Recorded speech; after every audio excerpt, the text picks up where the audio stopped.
Здравейте! Това е седмичното предаване на БНТ1 Туризъм БГ. Когато кажем думата туризъм, най-често си представяме магнит за хладилник, раница, планинарски обувки и така нататък. Нашите разходки обаче ще ви покажат и много други лица на нашия туризъм. История, древни крепости, вино, луди купони, най-яките места за вашето селфи. Нашата мисия е да ви дадем идеи и причини да пътувате, защото човекът е човек, когато е на път. И защото България е просто прекрасна.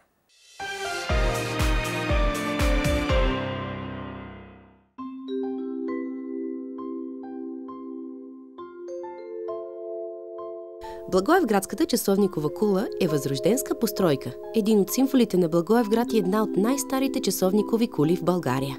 Построена е през 1867 година в Горна Джумая от малашевски майстори. Има уникален швейцарски часовников механизъм, изработен също през 19 век. Представлява четириъгълна пресечена пирамида с островърх покрив с медена обшивка. Основната част на постройката е каменна зидария, а циферблатите са върху дървен градеж.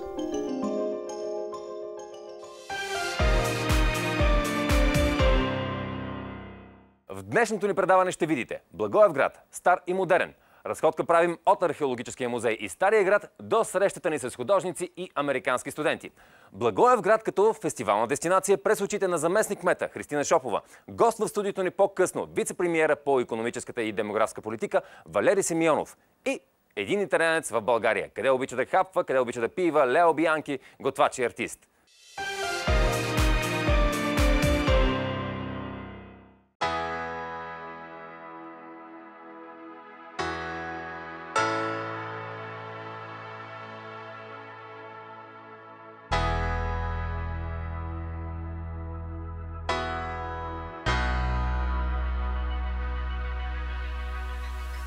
Солунската българска мъжка гимназия Свети Кирил и Методий е първата българска мъжка гимназия в Македония. Тя е един от най-значимите български просветни центрове в Македония и Одринско.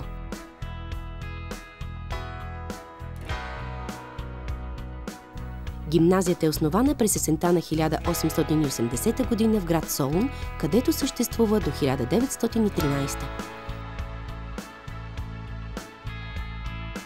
Наследник на Солунската българска мъжка гимназия е Националната хуманитарна гимназия Свети Кирил и Методий в Благоевград.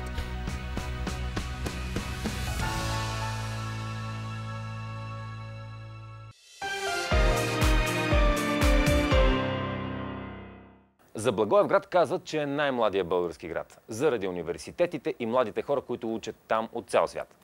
По улиците чуваме всевъзможни езици и местните ресторанти, в местните кафенета и библиотеките и арт-пространствата навсякъде различни туристи. Девизът на града е древен и модерен. Най-известната личност, родена и израснала тук, точно така казва се Димитър Бербатов, футболният отбор на града е Пирин. Специфичен популярен диалектен израз е отишо. Едно такси струва около 5 лева, не повече. И общо взето това са моите впечатления от Благоевград. Още ще разберем от репортажа на Сандра.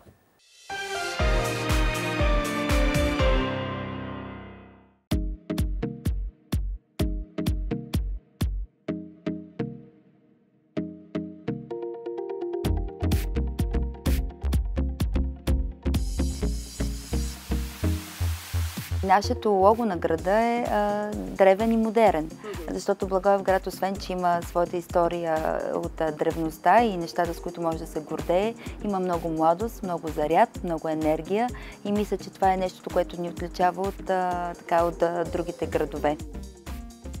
За първи път, като дойде в Благоевград, първо трябва да дойде на това място, на което се намираме сега ние. Това е средния квартал Вароша, заедно с църквата, която е една от най-старите в целия Югозападен регион. Въведение Богородично, много интересна. Има хора, които ще му разкажат историята на Благоевград. Разбира се, може да продължи малко по-нагоре и да стигне до един прекрасен парк Бачиново, където може да се отпочине, да релаксира, да разгледа красивата растителност. Една от многото причини да идват туристи в Благоевград са вашите международни фестивали. Започваме с коледния фестивал, тъй като сме най-близо до него и трябва да ви разкажа за него. Това е фестивал, в който от началото на месец декември поставя се началото с запалване на коледни светлини на града. След това всичко обединено в едни коледни събития, посветени единствено на най-нетърпеливите малки и не толкова малки деца, които очакват с нетърпение Коледа. В края на март в Благоевград се провежда единствения по рода си блуз и джаз фестивал. Каква ни е идеята за този блуз и джаз фестивал? Джаза произлиза от блуса и решихме, че трябва да посветим време и внимание на блуса. От миналите издания, които проведохме, се оказа, че сме напипали точната формула и наистина хората и тези хора, които се интересуват, оцениха фестивала. Всяка година надграждаме с по-известни групи, с, разбира се, чуждестранни участия. Театралният фестивал Тарарабумбия. Това е театрален фестивал, който може би няколко пъти ще споделя думата единствен, но наистина е единствен, тъй като е единственият фестивал, на който се представят независимите млади, успоредно с класическите произведения. Така го нарекохме територия за млад театър. Успяхме да възродим франкофонския фестивал Франкофоли през 2015. Фестивал, който 20 години не се беше състоял в Благоевград. От миналите 4 издания много бързо се случиха едни прекрасни неща. От това да влезем в 100-те национални събития, посветени на франкофонската музика и класация на Френското външно министерство, съвсем неочаквано, до това да станем туристическо събитие номер 1 на България миналата година. На сцената на Франкофоли бяха имена като Патрисия Каз, Патрик Брел, Боб Синклер, Джипси Кинг, Заз, Имани, за да не пропусна някой Паров Стелар. Това е фестивал, който води със себе си една много положителна енергия, освен това да слушаме добра музика и не на последно място наградите на БГ Радио за 6-та поредна година тази година се проведоха и наистина Благоевград стана дома на българската музика. Велико Търново, Трявна, Банско, Ловеч и още много китни български градове си имат своя старинна част с запазена атмосфера и типичната за Възраждането архитектура. Благоевград не прави изключение. В неговия стар град времето сякаш е спряло. Туристите имат чувството, че са попаднали в някакъв декор на исторически филм. Добре дошли в квартал Вароша.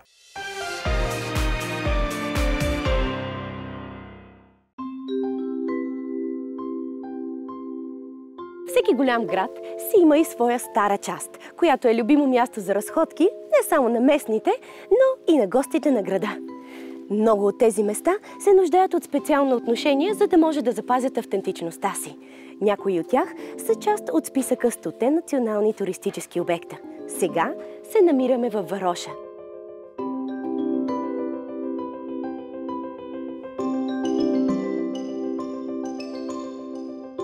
Архитектурният комплекс Вароша е най-старият квартал на Благоевград. Думата Вароша идва от прабългарски и едно от многото значения е стар град. Във Вароша се намира църквата Въведение Богородично, която е обявена за национален паметник на културата. Къщата на Георги Измирлиев Македончето, революционер в Априлското въстание. Регионалният исторически музей.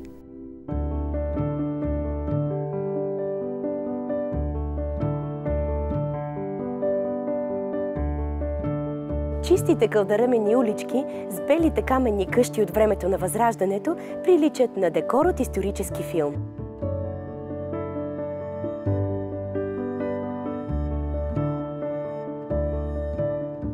Посетителите са обгърнати от идилията на старинната атмосфера, сякаш те са героите в тази кинолента.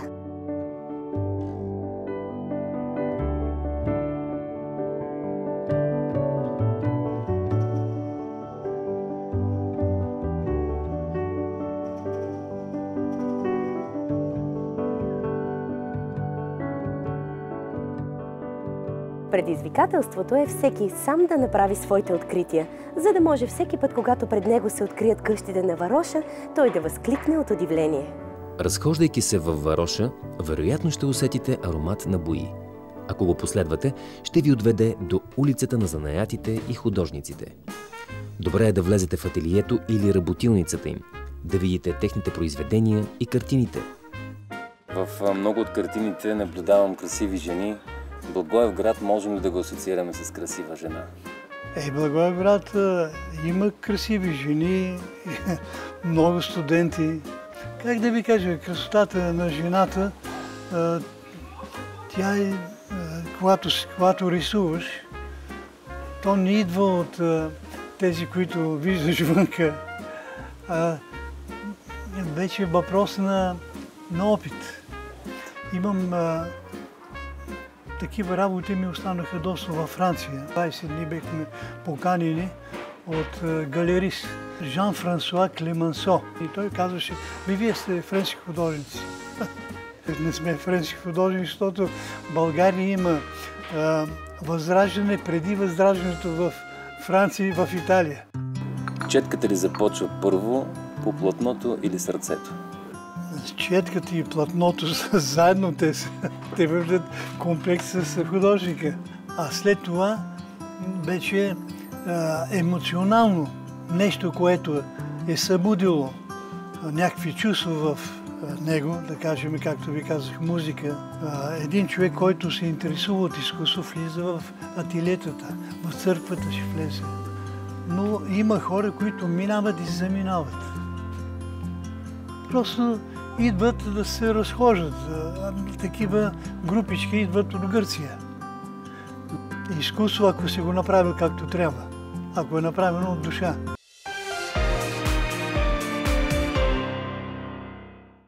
Продължаваме да се разхождаме по кълдърмените улички на Вароша и стигаме до една къща ателие. Тук заварваме Бисер Гранчаров, който работи върху следващата си творба. Картините му са наситени с динамизъм, образи, разпадащи се под стремителния замах на четката и възраждащи се за нов живот в едно иреално измерение. Обичаш ли Благоевград? Обичам го, това ми е родния град. Защо? Защото съм роден тук. Кое е най-хубавото място във Вароша? Тук е възрожденската част на града, има невероятна атмосфера, има много хубави пейзажи за рисуване, градския пейзаж, архитектурни пейзажи има интересни за работа. Кажи ми 3 думи, които описват Благоевград за теб. Ами хубав, слънчев град, позитивен град, град с много млади хора.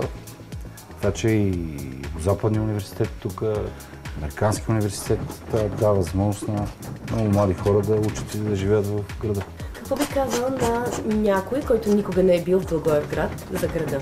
Да посети старата част на града, да отиде до музея, да разгледа музея, да отиде до църквата Въведение Богородично. Има какво да се види в Благоевград.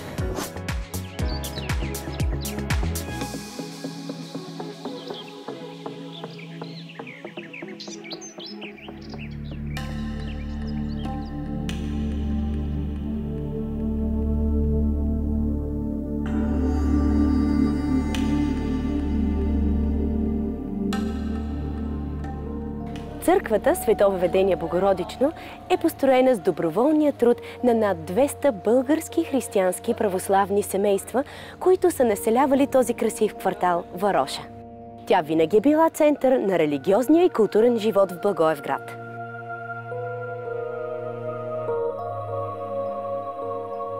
Митрополитската църква Свето Въведение Богородично е построена през 1844 година от българите, които са живели в този прекрасен, хубав квартал, наречен Вароша.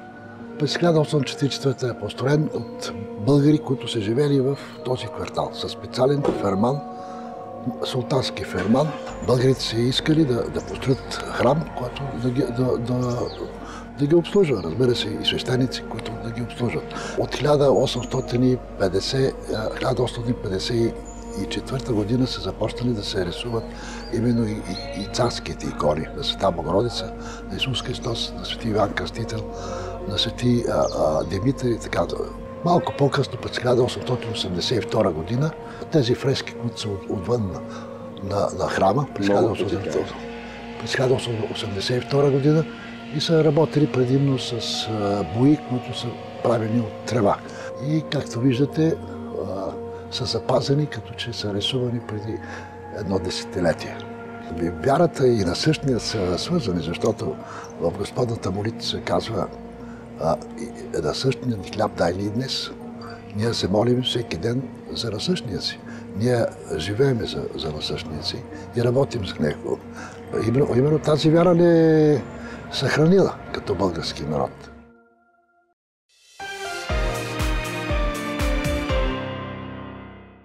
Вароша означава стар град. Камерите могат там да ви покажат видео, снимките могат да ви покажат страхотни кадри, но няма камера и няма фотоапарат, който да ви предаде усещането за града, вкуса на бирата, вкуса на храната и енергията на въздуха.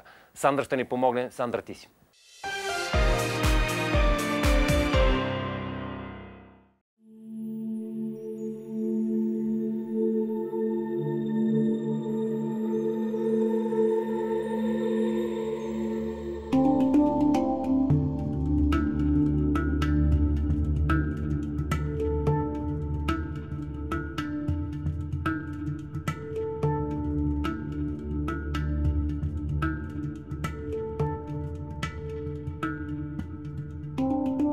Регионален исторически музей в Благоевград е основан през 1952 година.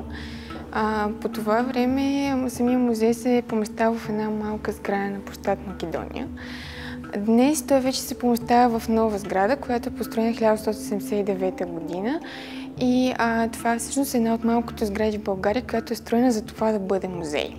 Нашите посетители знаят, че сградата е много голяма, много приветлива и всъщност експозиционната площ е изключително голяма, над 2000 квадратни метра. Археологическа експозиция, има възрожденска експозиция, етнографска експозиция, която представя историята на град Благоевград.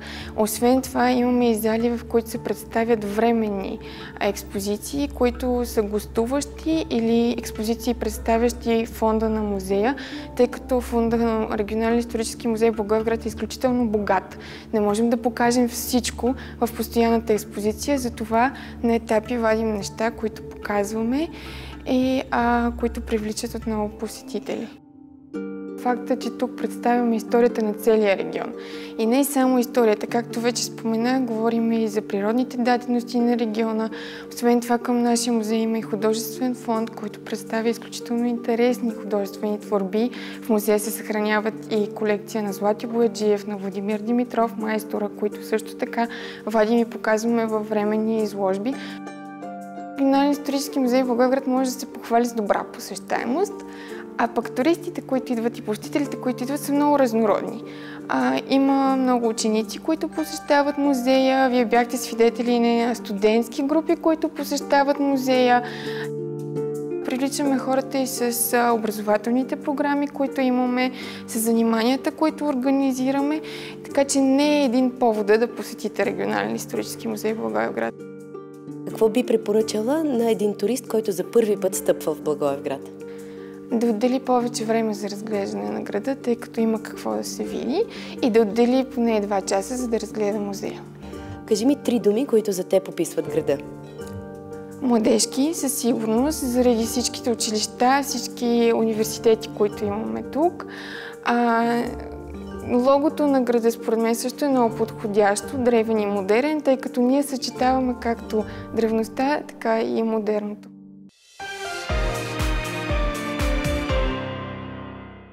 Културният живот в Благоевград ври и кипи. Човек трудно може да се ориентира в препълнения с събития афиш. По всяко време попадате на фестивали, всякакви, театрални, музикални, детски, да не говорим за франкофоли. През месец юни фестивалът събира на едно място световни звезди от калибъра на Имани, Ройджи Мърфи и други. За радост на многохилядната публика, преживяването е страхотно.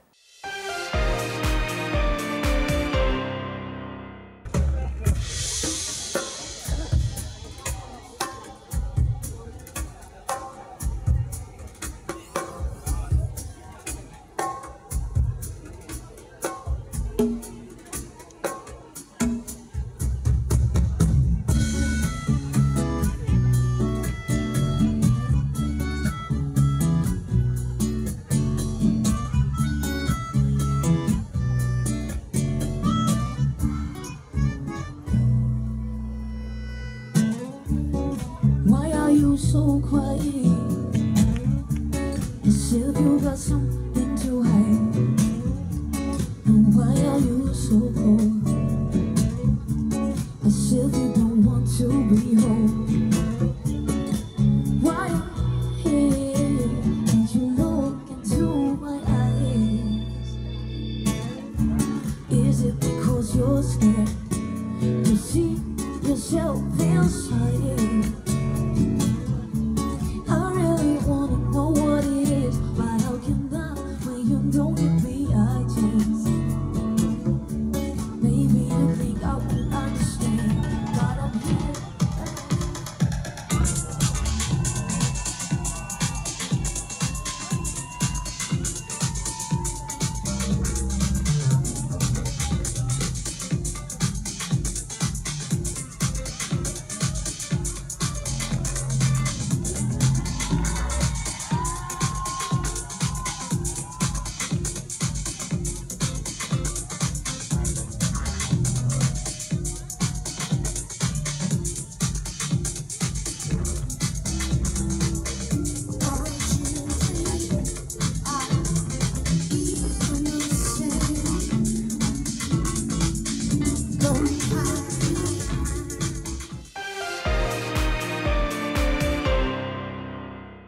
Той е готвач, той е футболист, той е участник в страхотни реалити формати. Българин в Италия, италианец в България, Лео Бианки, здрасти. Добре, Миро, че не си каза и певец. Защо вече знае, че не си казал и не е най-добре, защото певец е сега голяма думата и певец дай да пее другите, който има наистина глас. Много хора те познават, много различни лица. Кажи ми обаче за твоето пътуване. Колко често пътуваш? Аз това за пътуването ми е просто една, може би, мисията след децата от нашия живот, от моето семейство. Просто обичам много да пътувам. Преди да има деца съм пътувал много и като каза, моята мисия е да разказва и да показва на моите деца целият свят. Нали, не е възможно да пътува. Те са почти на 5 години, другия месец прави 5 години, но са пътували. Татуирани ръчички, много готини, виждам на твоята ръка. Да. Лявата на кого е, дясната на кого е? Лявата е на Матия, дясната на Николо, защото аз вече са ги уредили навсякъде, ляво и дясно. По принцип, като е в кола, едно трябва да сяда в ляво, едно дясно. Те вече знае къде трябва да седи. Ако се объркат нещо, веднага татуировката да се ориентират. Задължително. Добре, кажи ми любими твои места в България. В България мога да ти казвам, че много обичам да ходя в Банско. Там съм купили апартамента и даже съм комшия с Део. Това е... Чудех се къде. Чудех се, викам, нещо му липса на Лео днес, чудех се къде е Део. Между друго, аз съм го поканил да си взема апартамента дома и той се съгласи, така че сме комши. Банско е една от такива дестинации, които много обичам. Хората там са супер много гостоприемни. Също, разбира се, въздуха, кой е на високото си е винаги по-добре. И наистина, кога отивам там и заспал и сутринта се забуди, тази енергия, която ме зарежда, си е много важна. Толкова години съм живеел в България и за първият път за едно участие съм бил в Родопите, в Лъки, така се каза той градче. И просто там са разбрали колко е кула натура тук в България, колко е красива наистина тая атмосфера, която просто е в България. Това ще ми бъде следващия въпрос. Когато се прибереш в Италия, когато си говорите с твои приятели, познати, какво им казваш за България? Къде ги насочваш да отидат? Първо всичко трябва да показвам в картата къде е България. Защото това знае, че искаш не искаш наистина. Преди беше покрай Стоичков, много са любопитни да влиза, да гледа къде е България. След това някой бърка Румъния, България, за съжаление. Но наистина показвам нещо, кое хората може би не е толкова рекламирана България, и че почти имате всичко. Даже може би да казвам, че имате всичко, защото имате порода, има прекрасни градове, имат музеи, говорим за Риля, монастири и така нататък. Така че общо всичко е добре рекламирано от моята страна. Жалко е, наистина жалко, че в чужбина не е рекламирана толкова как трябва, освен Слънчев бряг за англичани, да дойде на почивка, кое е наистина много жалко. Нека да поговорим малко за хапване и за кухня. Италианската я знаем всички. Пица, паста, хубави сирена имате, хубави вина имате. Какво е за теб българската кухня? Кои са нещата, които би препоръчал на твои италиански приятели, да кажем? Много ми е приятно да говоря за това, знаеш много добре, но от кога съм влезли в предаването, къде участвам, благодаря на Андре Токев и също Михалчев, шеф Михалчев, те са ми отворили наистина една книга, която аз никога не съм отворила. Точно това на българската кухня, къде момента тези новите готвачи искат да извади новите рецепти в старите. Фактически леко да ги комбинират, но пак с същите продукти. Имате прекрасна кухнята, имате повече манже, кой наистина е така, защото преди време, много време преди няма кухните във всеки една къща, така че се готви набавно и така нататък. Имате страшно много голяма култура за една малката държавна. Всеки път, къде отива в село, съм поканали от някой семейство да опитва хубави вашите храни. Просто много съм щастлив просто да... Любими? Да се пробва. Любими, аз няма концентриран в една рецепта. Всичко ям, разбира се. Не съм човек, който каза, грубо каза, свинско с зеле ми харесва, но хубаво, че всеки един така сел, може би, че прави примерно шкембе чорба по един начин, кой на мен ми изненада, защо някой добавя нещо, някой макна. Така че няма любимата храна, но обичаме българска кухня, това да. Къде беше това лято, по морето? Бях в Лозенец, къде също на морето тук, къде именно местенце, къде обичам аз да отивам и ми харесва. Там също се почиваме, но така за кратки времена. Знам, че като артист пътуваш много в България, убеден съм в това нещо, но съм убеден също така, че пътуваш за по няколко часа, може би нощ. Къде би искал да се върнеш и да разгледаш? Кое място би разгледал пак в България? Аз винаги съветвам, защото съм го видял и пак искам да го видя. Сигурно Велико Търново е нещо, кое много ми е харесвал. Сърди историята, сърди цялото това, кое има в Велико Търново. Звуки светлина си го гледал, или? Да, разбира се. Да. Арбанаси, ако не бъркам, същото си е място, кое много ми харесва. Това са място, къде кога отиваш и просто не само отиваш да ги гледаш, но мисли за история, която са имали. Това е нещо много хубаво, много емоционалното също. Другите места, като преди малко съм казали също, Рила, време на време, не един път, не съм ходил един път, повече от един път и всеки път, че идва приятели, туристи, които идва, винаги скачаме до Рила, до монастър, защото много ми харесва монастъря от Рила и това е любимо място също на баща ми, кой никога отиваме там, просто имаме къде да отиваме да ядеме, къде просто имаме така... Да, там има ни вълшебни банички. Да, вишка знаеш. Да, и ти знаеш. Кой не ходи там, да. Добре, откъде вземаш идеи за пътувания? Ти ли определяш правилата? Да, правилата са моите, не казвам. В момента се бори на почивки на нашия формат. Имаме така един периодно в Коледа, къде Люча още не знае, така че не знам дали ще огледа предаване или не, но влизам дълбоко да отивам в Майами, даже се чувам с дъщеря на Стоичков на Кристо, Мика, която поздравявам, ако гледа предаването, да отивам в Майами и за 10 дена на почивка с децата. Там не трябва изобщо да коментирам. Вземам билети, и тогава, като съм направили за Африка, като съм направили за Лос-Анджелес и Нью Йорк, аз така действам. Вземам билети, защото този, който има повече ангажимент, съм аз. Вкъщи за ресторанти, айде, може да леко ни да си организираме пътуване, така че това е моята организация. Къде би искал да отидеш в България? Къде не съм ходил? Или си чувал някакви неща, или някой ти е разказвал нещо? Наистина, мислям, че съм разходил почти навсякъде, но може би Мелник, къде се прави вино. Мелник? Да, нали, Мелник сказа? Мелник, да, има едно такова градче в България, то е много малко, там правят много вина. Да, миле град, ти казвам. Благоевград има две лица. Едното е спокойно, скучно и делово. Другото е нощното му лице, което е необуздано и еуфорично. През деня жителите му учат и работят. Но нощта е време за разпускане и закупон. Тогава градът пулсира с ритъма на музиката, пълно е с дискотеки, барове, клубове и места за срещи и запознанства. Изборът е голям.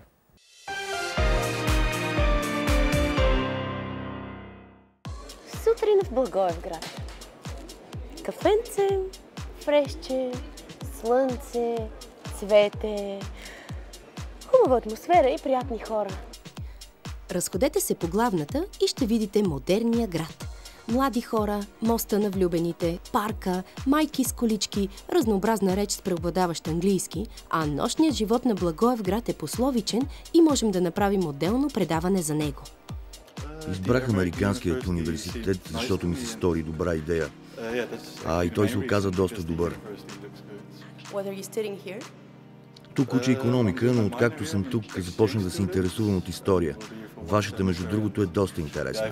Градът е красив, природата е хубава и хората също така. Добър ден. Can you say in Bulgarian, гледайте Туризъм БГ? No.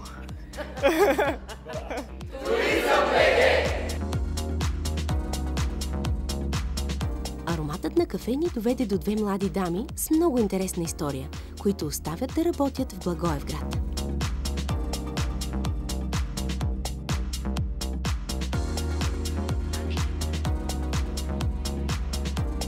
Разкажете ми за вашето място. Тук сме вече от 4 години. Петия сезон караме. Отворихме 2014-та. Семейни сме. С 2 деца. И така, си работиме. Ние бехме в чужбина. Там идва приятелство и там се намерихме. И решихме да дойдем тук да живеем с нашите съпругци сега.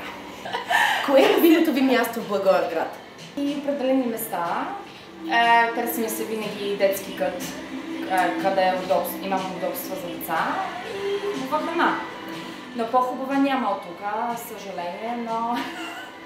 Кое е любимото ви нещо, което приготвяте тук? The sandwiches is my favorite. Супи. Защото супи, всички ядат супи. Коя е любимата супа на хората от Благоевград? Леща, червена. Искам неща. И картофена. Извинявам, картофена. Искам да кажа за традициите. Много запазен, много традиционен и по-някакво консервативен. Това. Пожелайте нещо на хората, които идват тук. Да са всички щастливи и повече усмихнати. Гледайте Туризъм БГ! Когато отивам в нов град, в който не съм бил преди, имам няколко принципа, които следвам. Моля ви, чуйте ги, защото те са изстрадани и верни.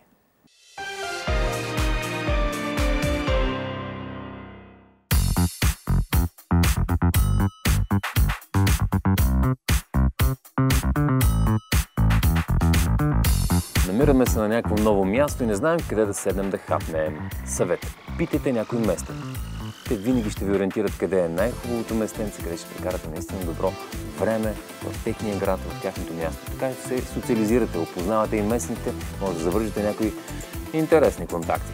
Второ, пийте от местното пиво, местната ракия, от местното вино, каквото и да е местното. В крайна сметка, защо сме на ново място, ако не го опознаете? Ало, добър ден! Трето. Винаги мрънкаме за обслужването. То било лошо, не са ми обръщали добре внимание и така нататък, така нататък. Нека да ви дам няколко съвети как да получите добро обслужване. Първо, много важно е да запомните името на вашия сервитьор. Това са хора, това не са машини. Те работят по цял ден тук. Вие може би сте 174-ти клиент.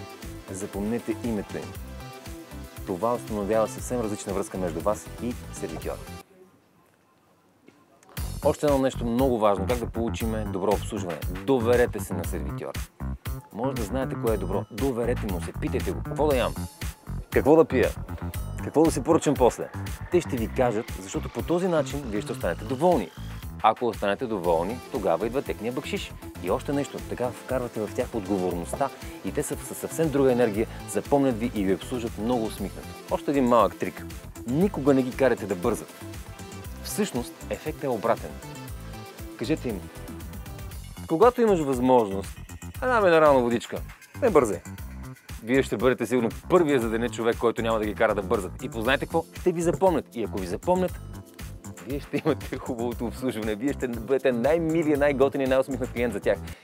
Те ви запомнят, усмихнати се и ви обслужват всъщност по-бързо. И последно. Не можем само да мрънкаме за лошото обслужване. Трябва да инвестираме в доброто обслужване. Оставете бакшиш.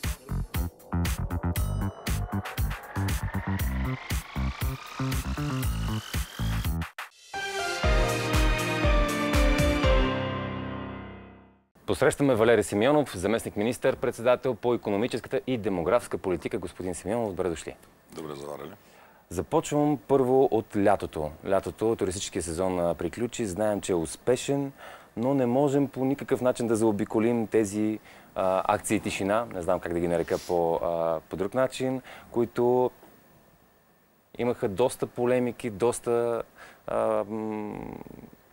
шум, вдигнаха всички заведения обратно. Трябва ли да сменяме профила на нашите туристи? На нашите туристи или на нашите гости? На нашите туристи имам предвид, това вече са утвърдени шумни места. Мисля, как го не, няма такова нещо. Не имате дълбока грешка. Аз виждам във ваше лице човека, който купонясва до 5 часа сутринта в спалнята, кубинката, единият или какавия плаж, обаче такива като вас са много малко. Добре. Ако говорим за Слънчев бряг, младежите, които се очаква или се предполага, че търсят нощни купони заведения с шумна музика, са не повече от 6%. Това казва статистиката. И за 6%, 94% да не могат да спят и да се тръгнат разочаровани от България, особено чужденците, и да се тръгнат уморени. Нали, знаете, че те няма да се върнат никога. С това не сме съгласни по никакъв начин. И тези всички проверки, които бяха правени, те не представляват никакви самостоятелни акции или инициативи на вице-премиера. Те представляват опити за въвеждане на спазване на закона. Спазване на закона, който в момента действа. Това не са самоцелни акции. Море, пясък, вълни, спокойствие, удоволствие от лятната почивка. Всичко останало е някаква форма на, бих казал, перверзия по отношение на нормалните очаквания на един турист от лятната почивка. Добре, бизнес знаете ли кои ходят там? Обикновено ходят в петък и събота от София. Компании, които обичат шума и за които не им пука и не ги интересува, за това, че на територията на този залив, Несебърския залив и Слънчев бряг, живеят фактически лятно време около 500 000 човека. Не мога да споря тук, аз съм от Русе родом, наистина като турист съм ходил там. Знам, че вие познавате региона много по-добре. Какво мисли бизнесът? Знаете ли, няма втора теза в случая. Опита медийно да се представи като значима позицията на няколко заведения, които са закононарушители, не е коректна спрямо обществото. Слънчев бряг не е курорт, създаден за парти туризъм. Той не е такъв измислен.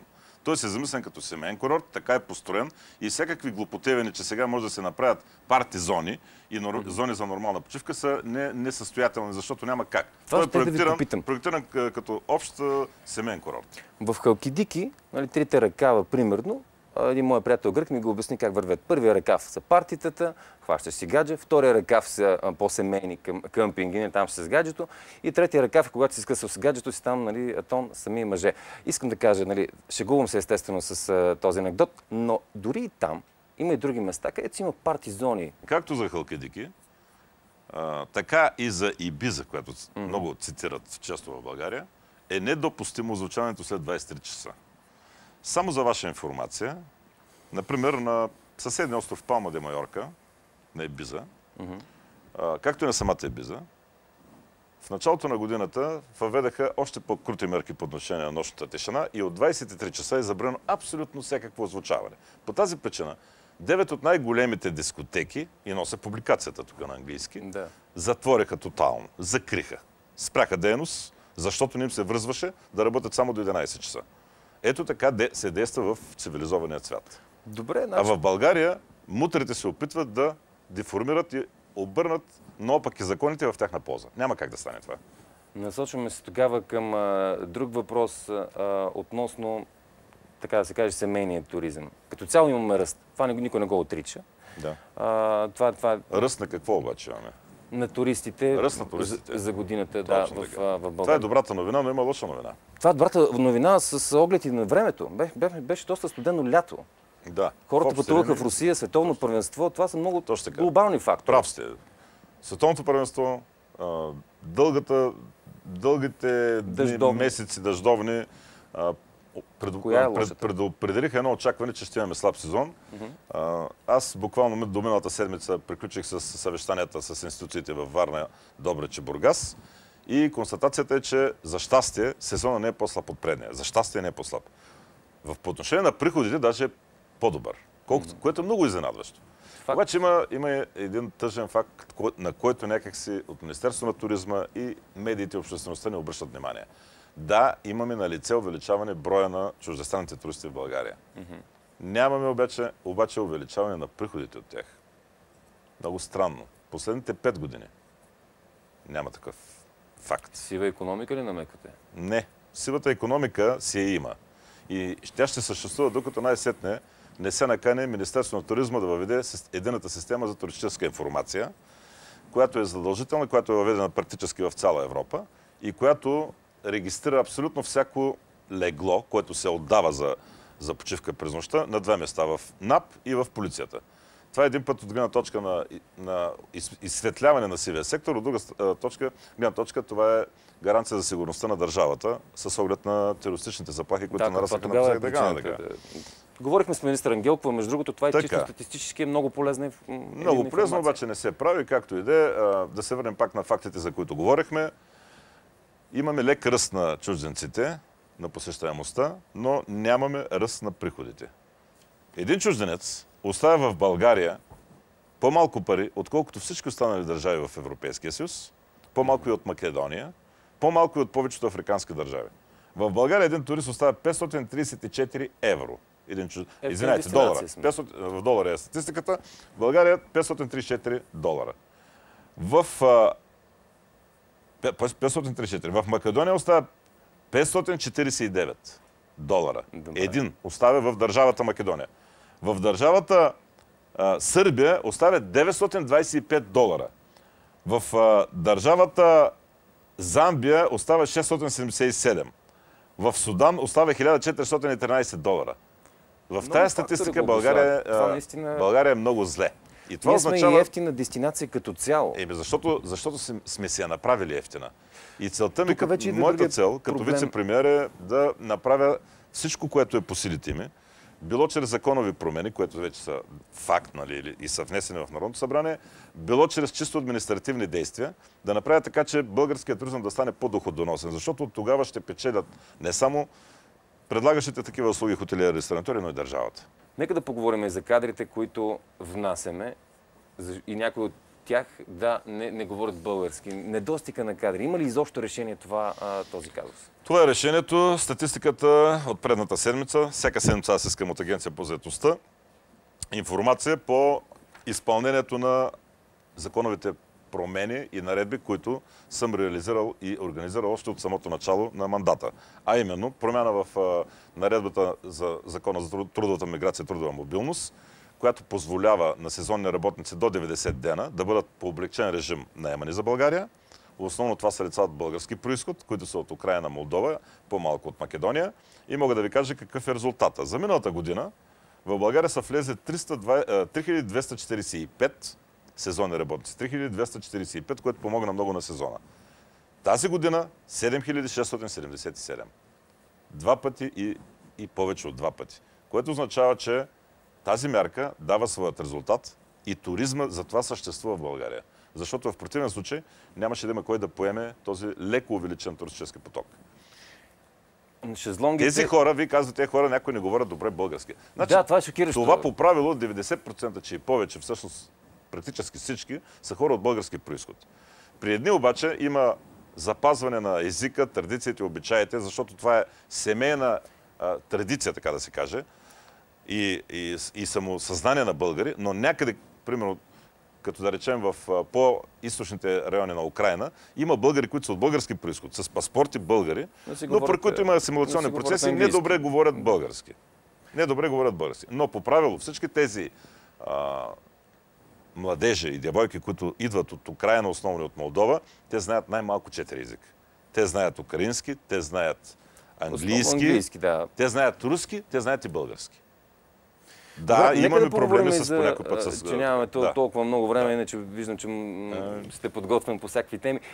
Относно плажовете, чадърите, концесионерите и хотелите, които имат тези търкания, един турист, хотел, излиза и трябва допълнително да плати за чадър.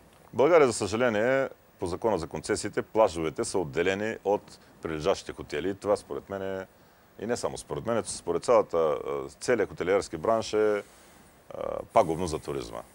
Независимо от това, обаче, имаме и други съпътстващи нарушения, а именно конкурси, които са предрешени.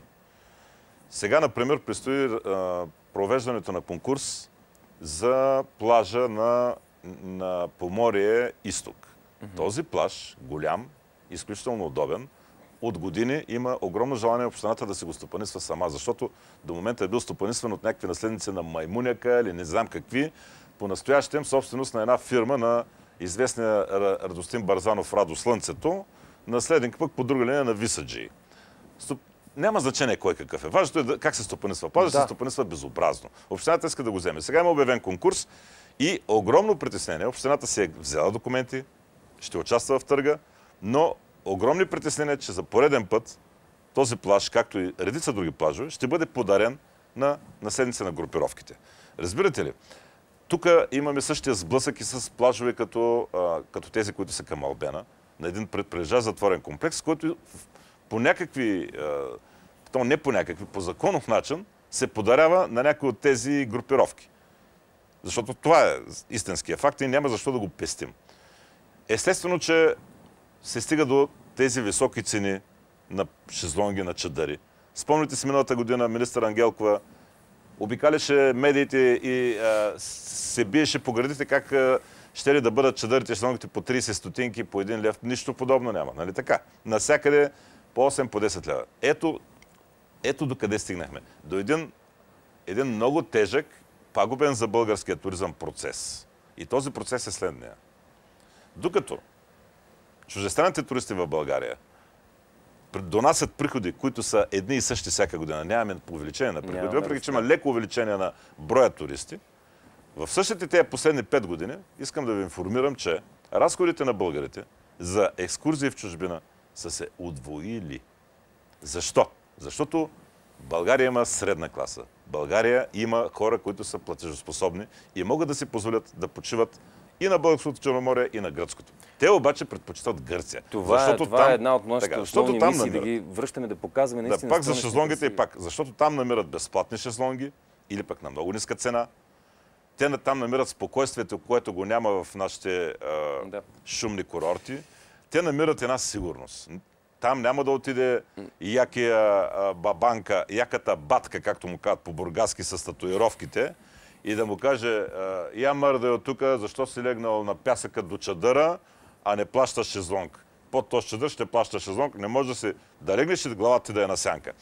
Така че, след като българският турист се е преориентирал навънка, аз не виждам от какво можем да бъдем доволни. Ние губим платежоспособния българин, който по признанието на всички от бранша, туристическия бранш е най-добрият турист, българина.